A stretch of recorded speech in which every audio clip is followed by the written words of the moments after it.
안녕하세요. AWS 프로타이핑 엔지니어 최건열입니다. 오늘 데모 세션에는 현대백화점 인공지능 무인 스토어 개발 여정을 공유해 드리도록 하겠습니다.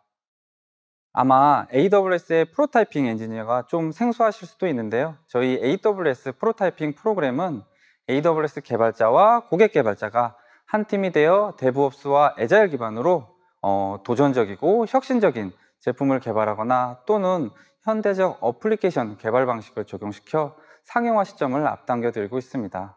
오늘 만나 뵙게 될 현대백화점 인공지능 무인 스토어 개발이 아주 좋은 협업 사례라고 볼 수 있는데요. 오늘 이 자리에 현대백화점 리테일 테크랩 개발자분들이 함께 해주셨습니다. 이번에 스토어를 오픈하여 바쁘실 텐데 이렇게 자리 함께 해주셔서 감사합니다. 각자 소개 부탁드리겠습니다. 안녕하세요. 현대 IT&E 리테일 테크랩 강신훈 책임입니다.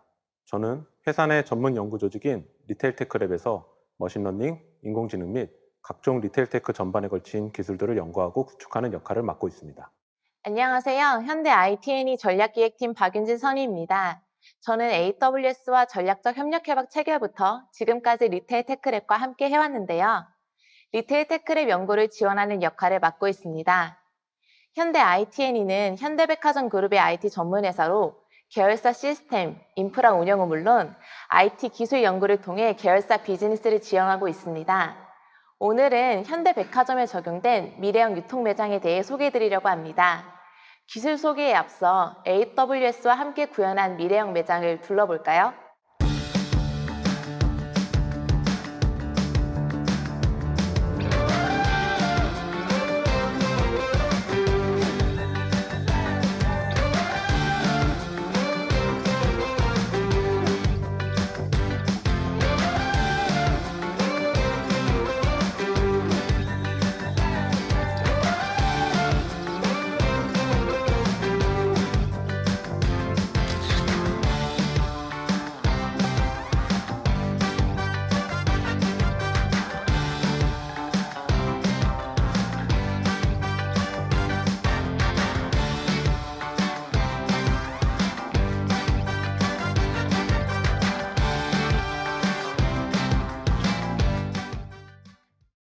여의도 더현대 서울에 오픈한 언커먼 스토어 어떠신가요?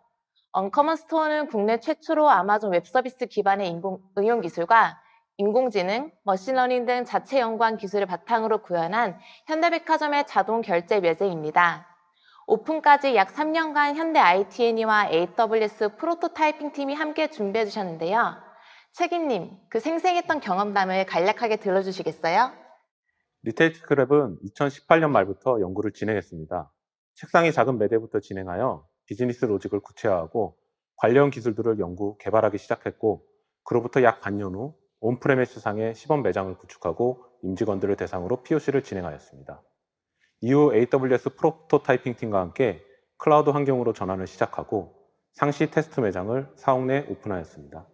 마침내 지난 2월 여의도의 더 현대서울에 언커먼 스토어를 오픈하게 되었습니다. 온프레미스에서 이미 시범 매장을 구현하셨는데 AWS로의 전환을 왜 생각하게 되셨나요? 네, 온프레미스에서 AWS로의 전환을 생각하게 된 이유는 작은 매장은 몇 개의 장비들을 직접 PC에 연결하여 데이터를 처리하면 되었지만 매장의 규모를 키워감에 따라서 직접 제어해야 하는 디바이스의 개수가 기하급수적으로 증가하게 되었고, 그때마다 장비들을 일일이 세팅하고 관리하는 일은 결코 만만한 것이 아니었습니다. 그래서 각 단계들을 마이크로 시스템으로 분산하여 빠르고 손쉽게 수직, 수평적 확장이 용이하도록 클라우드로의 전환을 추진하게 되었습니다. 또한 머신러닝 학습의 비용 시간 효율성과 장애 및 보안적 측면에서도 AWS 시스템의 신뢰성에 주목하여 클라우드로의 전환을 고려하게 되었습니다. 처음 해보는 클라우드 전환이었기에 어디서부터 어떻게 시작해야 될지 막막했는데 마침 AWS의 프로토타이핑 팀이 신설되었고 운 좋게도 그 첫 프로젝트를 함께 할 수 있었으며 덕분에 성공적으로 클라우드로의 전환을 완료할 수 있었습니다. 말씀을 들어보니 시기적으로 AWS 프로토타이핑 팀과의 만남이 필연과 우연이 모두 잘 맞아떨어진 것 같습니다. 저희가 그래서 AWS와 함께 협업을 시작하게 되었는데요. 권열님, 네. 저희와 함께 했었던 협업 여정에 대해 한번 소개해 주시겠어요? 네네. 네, 저희 팀이 만들어지고 진행한 첫 번째 과제이기도 하고 인공지능 무인 스마트 스토어 자체가 아주 도전적인 과제였기 때문에 사실 저도 처음에는 이 프로젝트에 합류하는 것을 많이 망설였습니다.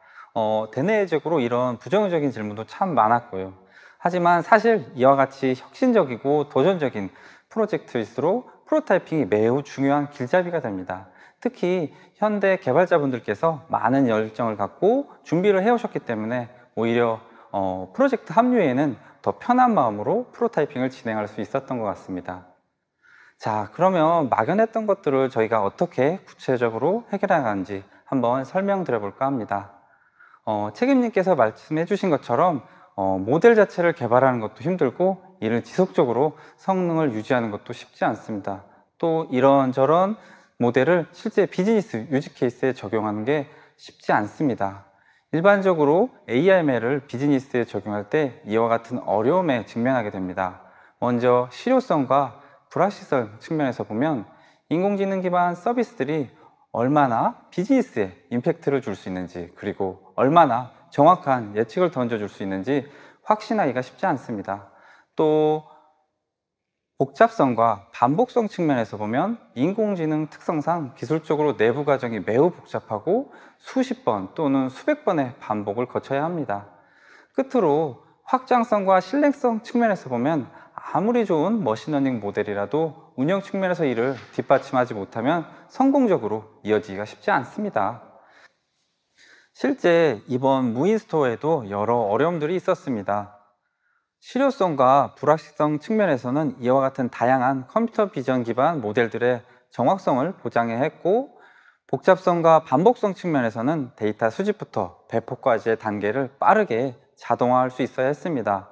그리고 확장성과 신뢰성 측면에서는 신속하게 서버들과 IoT 기기들을 수십, 수백 개로 확장 가능하도록 해야 했습니다.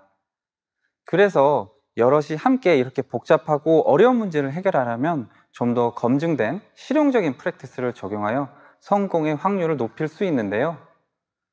저희는 협업 개발에 대한 접근 방식으로 애자일 스크럼 메소돌로지를, 그리고 기술적인 접근 방식으로는 모던 어플리케이션 개발 방식을 도입하여 함께 개발을 시작했습니다. 먼저 소프트웨어 협업 개발 방식을 위해서 스크럼, 스프린트를 적용하였는데요. 이 스크럼 방식에서는 작은 단위로 일감을 쪼개고 점진적, 반복을 통하여 계산하고 실제 동작하는 코드와 결과물 중심으로 개발을 진행하게 됩니다. 이번 개발에서도 복잡한 상황부터 고려한 것이 아니라 아주 간단한 유저 스토리부터 차근차근 풀어나가서 최종적으로 더 복잡한 유저 스토리까지 커버할 수 있었습니다. 물론 복잡한 유저 스토리는 다시 몇 번의 반복을 통하여 개선할 수 있었습니다. 확장성과 정확성 측면에서도 동일하게 보시는 것처럼 작은 단위로 쪼개는데요. 이렇게 보시는 것처럼 작은 스펙부터 점진적 반복을 통하여 더 높은 스펙을 보장할 수 있도록 성능을 지속적으로 개선하였습니다. 즉, 한 번에 모든 것을 달성하는 것이 아니라 작은 단위로 완성하여 그 결과를 바탕으로 피드백을 받고 지속적으로 반복하여 최종 결과물을 만들어낼 수 있도록 하였습니다. 이제 기술적인 접근 방식인 모던 어플리케이션에 대해서 살펴보도록 하겠습니다. 실제 애자일을 적용하여 점진적 반복하다 보면 각자 독립적으로 그리고 병렬적으로 개발을 해야 하고 잦은 구조 변경도 발생하게 됩니다. 따라서 이런 것들을 뒷받침하기 위해 좀 더 테크니컬한 접근 방식이 필요한데요. 바로 이것은 모던 어플리케이션 개발 방식을 통하여 가능합니다. 모던 애플리케이션 개발 방식은 비즈니스 혁신을 위하여 신속하고 민첩하게 애플리케이션을 개발하는 방식인데요.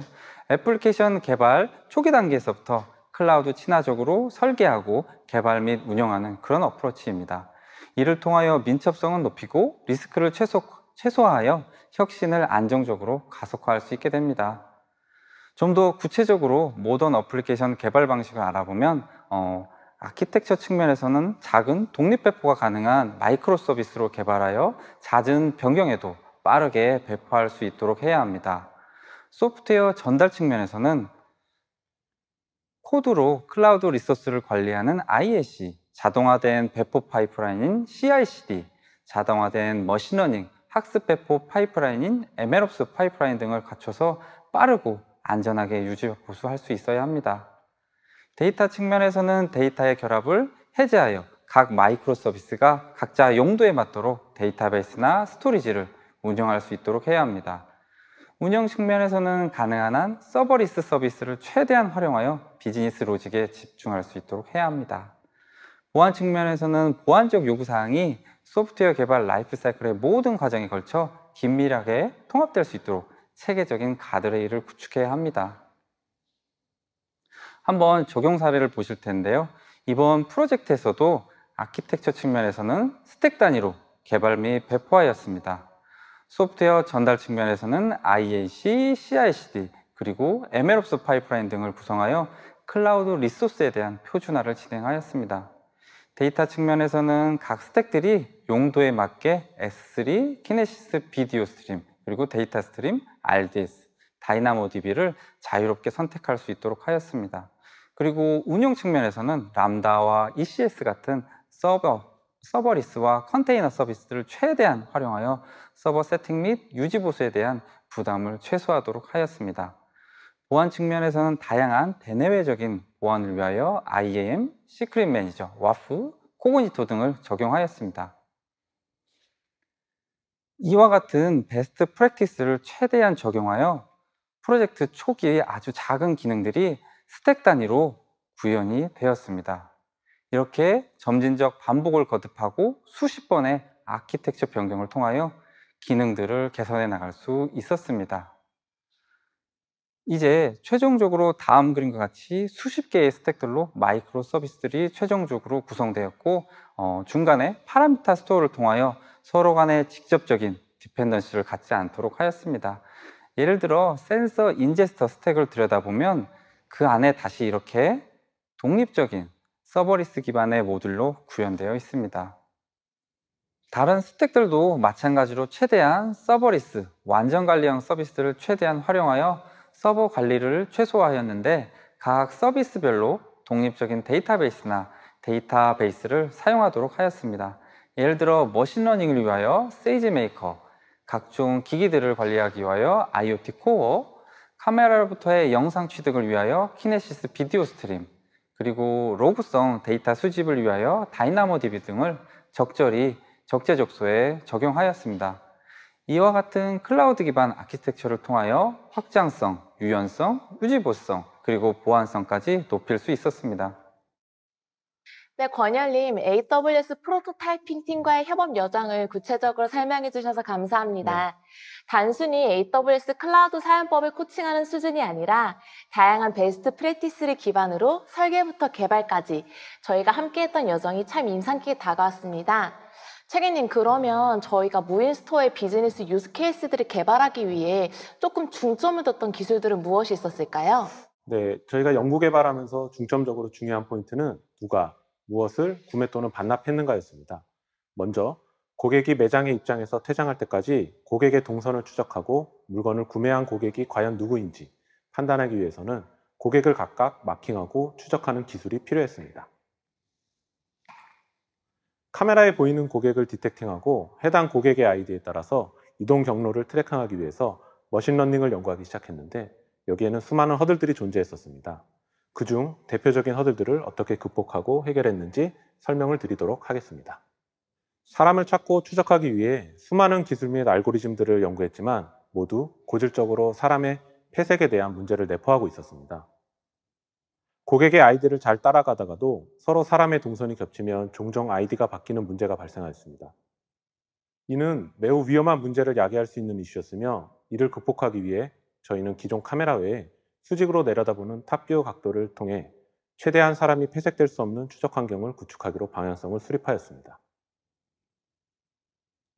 그래서 본격적으로 트래킹 연구에 들어가기 앞서 고객 추적에 대한 팀 내 공감대와 방향성을 설정하기 위해 다음과 같이 고객이 입장 후 어느 매대에 들렸다가 퇴장하는지에 대한 청사진을 마련하였습니다. 보시는 바와 같이 사람을 머리 위에서 촬영한 사진을 가지고 매장을 추적하고 특정한 영역에 고객이 들어갔는지 또는 나왔는지 인지할 수 있고 최종적으로 언제 퇴장을 했는지에 대해 우습지만 동영상과 같이 시뮬레이션 했었습니다.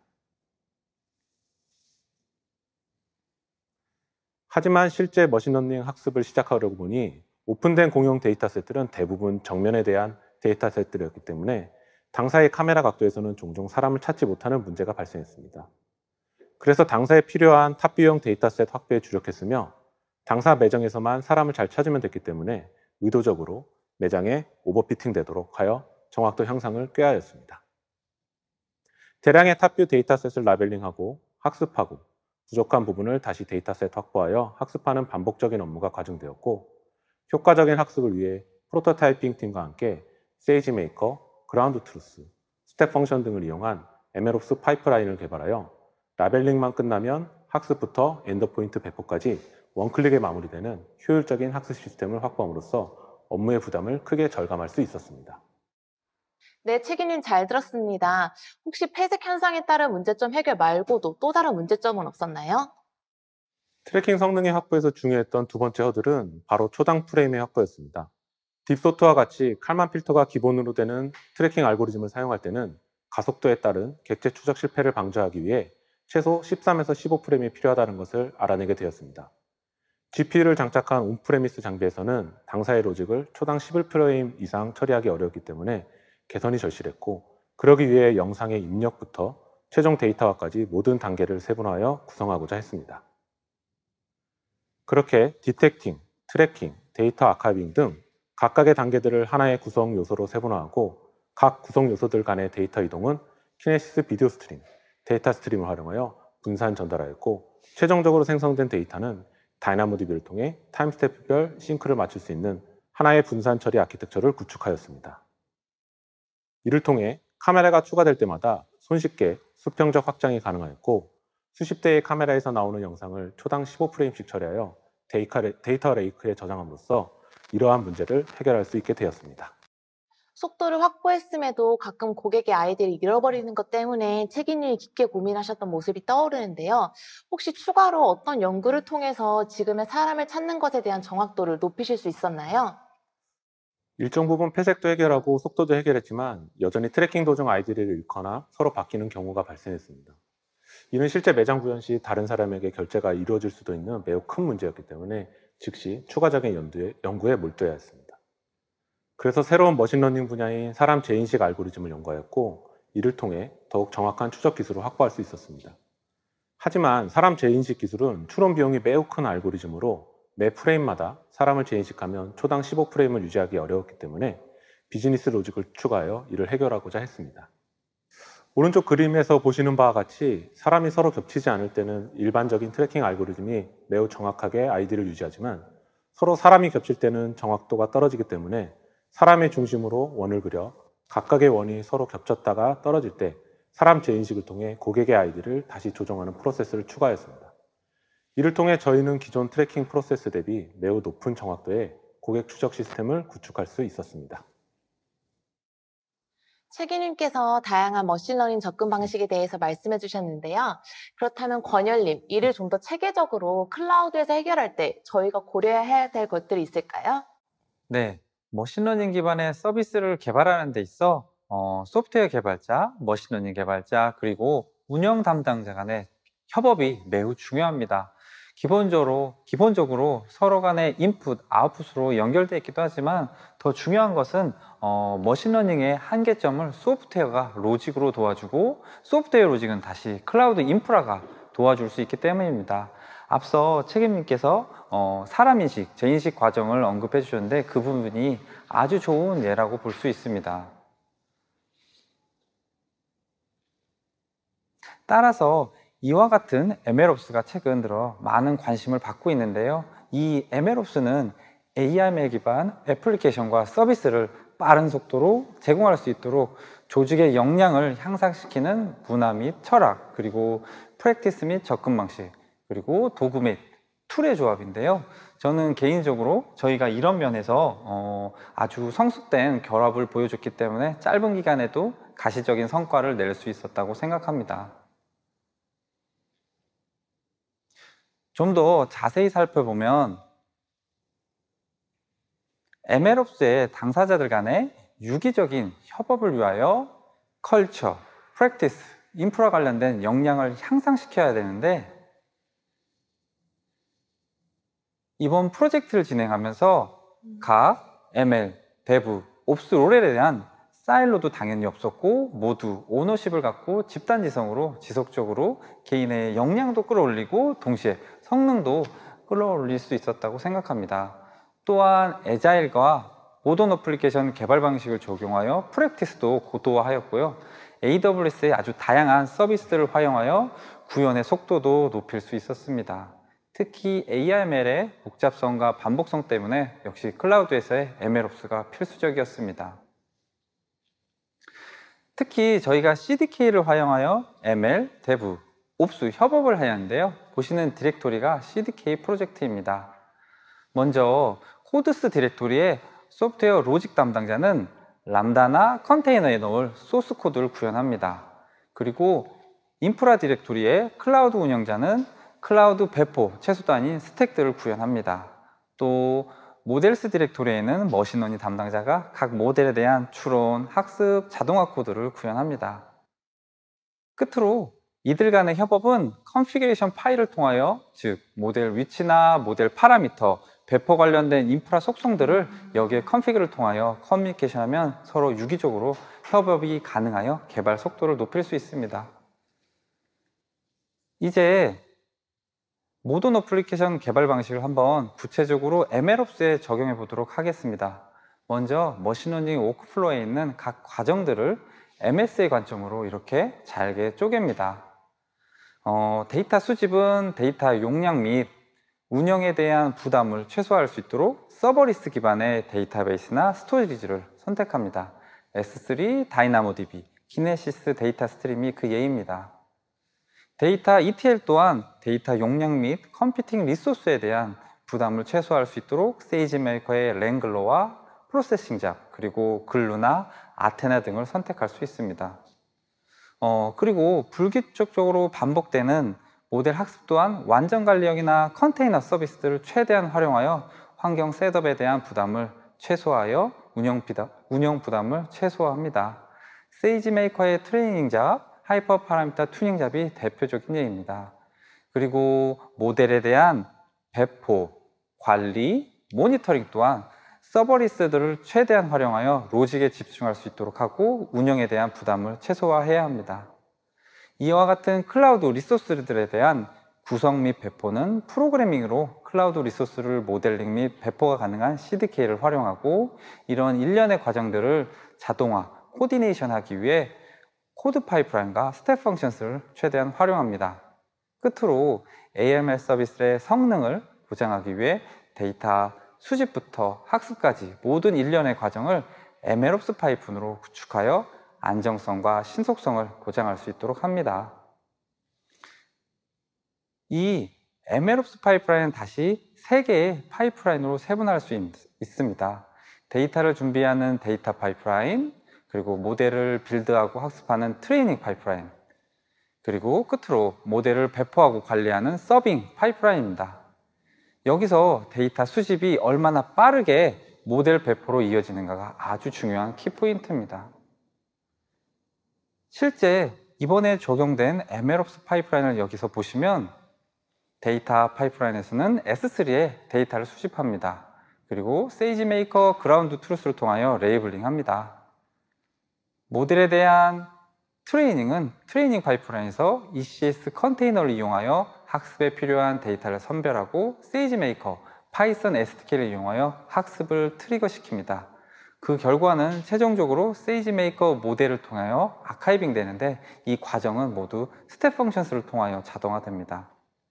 끝으로 서빙 파이프라인에서는 CDK를 활용하여 세이지메이커 엔드포인트를 자동으로 모델을 배포하게 됩니다. 한번 이 초록색 과정을 데모 동영상을 통하여 확인해 보도록 하겠습니다. 먼저 데이터를 준비합니다.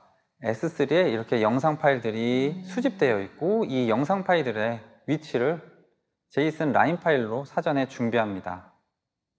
이제 레이블링 작업을 하기 위해 인력을 구성하는데요. 그라운드 트루스에 이렇게 인력을 선택할 수 있는 메뉴가 있습니다. 다양한 인력 구성 방법 중에 저희는 내부적으로 레이블링 작업할 인력이 있었기 때문에 코그니토를 통하여 인증 관리를 통하여 작업자를 선별합니다. 먼저 이렇게 팀을 만들고 이 작업에 참여할 개발자를 메일과 함께 초대합니다. 이렇게 초대가 완료되면 이 개발팀에 아까 초대된 인력을 조인시키면 됩니다. 자, 이제 레이블링 작업할 사람이 준비가 되었고요. 레이블링 잡을 한번 만들어 보겠습니다. 그라운드 트루스에 크리에이트 레이블링 잡을 선택합니다. 잡 네임을 입력해 주시고요. 결과값을 받을 키값을 정해주고 우리가 아까 사전에 준비한 제이슨 라인 파일이 있죠? 그 파일의 위치를 S3 버킷을 통하여 선택해 줍니다.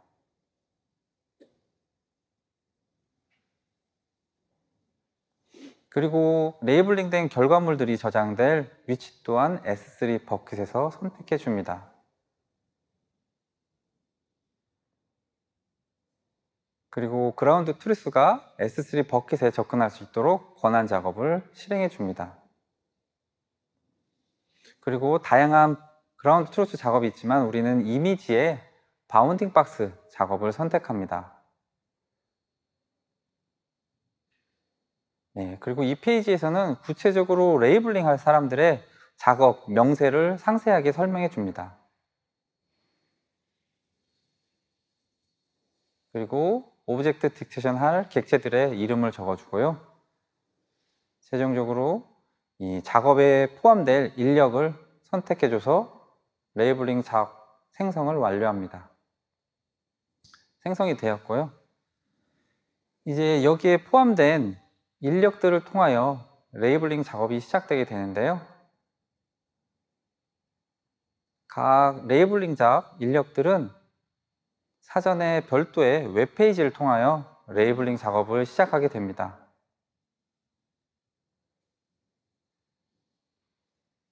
S3에 저장된 영상들이 이렇게 보여지고 개별 작업자들은 바운딩 박스 작업을 이렇게 해주면 됩니다.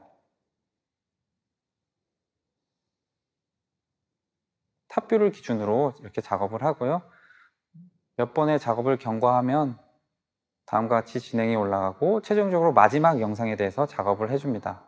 그러면 모든 것이 다 완료가 되고요.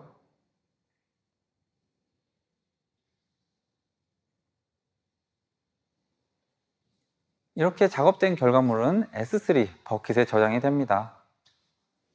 보시는 것처럼 이렇게 파일이 최종적으로 완성되어 생성됩니다.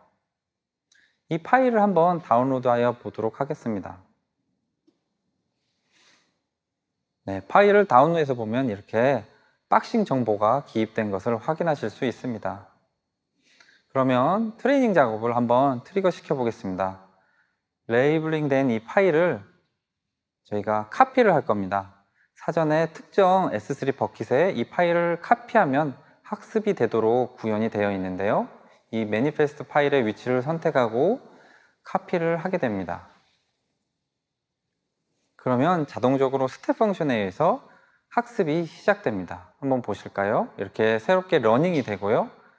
들어가서 보면은 학습이 진행되고 있는 걸 보실 수 있습니다. 다음 같은 플로우에 의해서 학습이 진행됩니다. 데이터를 선별하고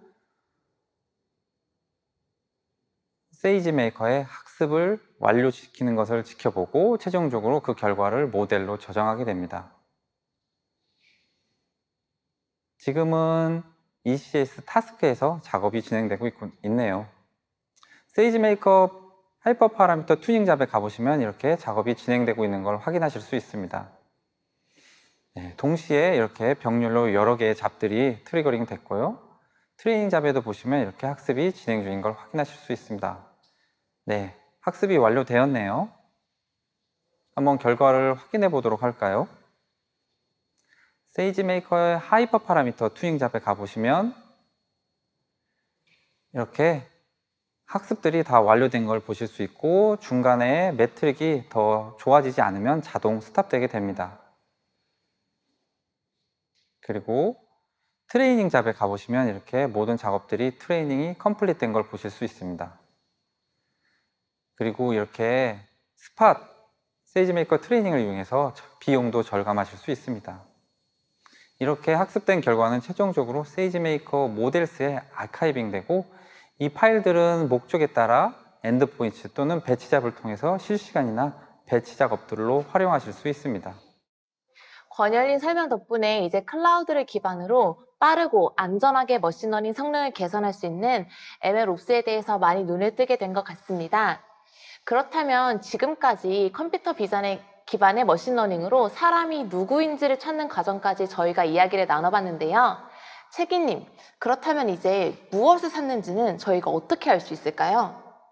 고객이 무엇을 샀는지 알려면 고객의 구매 행위를 분류할 수 있어야 하고 어떤 상품이었는지를 알아내는 것이 중요합니다. 사진과 같이 검은색 옷을 입은 사람이 어느 매대의 어느 칸에서 어떤 물건을 구매했는지 파악하기 위해 다시 인공지능을 학습시키고 필요시 센서 등을 활용하여 정확도를 올리는 방법을 연구하게 되었습니다. 그렇다면 고객이 구매한 상품을 찾기 위해서 어떤 연구를 진행하셨는지 설명 부탁드릴게요. 우선 상품을 어느 위치에서 보든지 간에 상품 자체를 잘 찾고 특징들을 이용하여 상품을 분류할 수 있는 기술이 중요했습니다. 그래서 상품을 360도 촬영하거나 특정 부분을 분해하여 별도의 분류 체계를 만드는 등 한 가지 상품에 대해서 다차원의 머신러닝 데이터를 복합적으로 사용하여 현재 어떤 물건이 매대에서 빠졌는지 또는 방금 고객의 손에 들려있던 물건은 무엇인지 찾는 데 필요한 여러 판단 기준을 만들어가기 시작했습니다.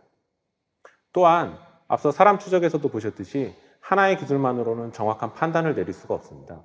인공지능은 정답을 아는 것이 아니라 확률에 따른 판단을 하기 때문에 어떻게 하면 단 1%라도 더 정확도를 올릴 수 있을까 고민해야 하고, 센서나 바코드, 레이저 등을 추가할 수 있는 모든 기술들에 대하여 직접 장비도 만들고 테스트를 거치면서 로우 레벨 단위의 연구를 진행하였습니다. 이렇게 모여진 다양한 데이터들을 종합하여 가장 확률이 높은 케이스를 도출하게 되고, 이를 통해 어떤 상품인지, 수량은 몇 개인지 판단하고 있습니다. 실제 상품 말고도 고객의 구매 행동을 분석하셔야 되는데요. 실제 저도 테스터로 참여를 해보니까 제가 매장에서 어떻게 행동하는지를 잘 모르겠더라고요. 고객의 행동은 도대체 어떻게 분석하셨나요? 네, 매장 내 고객을 추적하고 있고 어떤 상품이 구매되었는지 판단했다면 그때 구매 행동을 한 고객이 누구인지 판단하는 것이 마지막 단계라고 할 수 있습니다. 그중 대표적으로 영상 기하학을 활용하여 이벤트가 발생한 매대의 특정 영역에 누가 손을 넣거나 뺐는가를 판단의 한 지표를 사용하고 있습니다. 포즈 에스티메이션을 통해 추론된 고객의 손과 매대의 위치를 분석에 사용하고 있으며, 각 이벤트마다 모여진 데이터는 클라우드 분산 아키텍처에 따라 최종적으로 다이나모딥에 모여 확률 계산에 활용됩니다.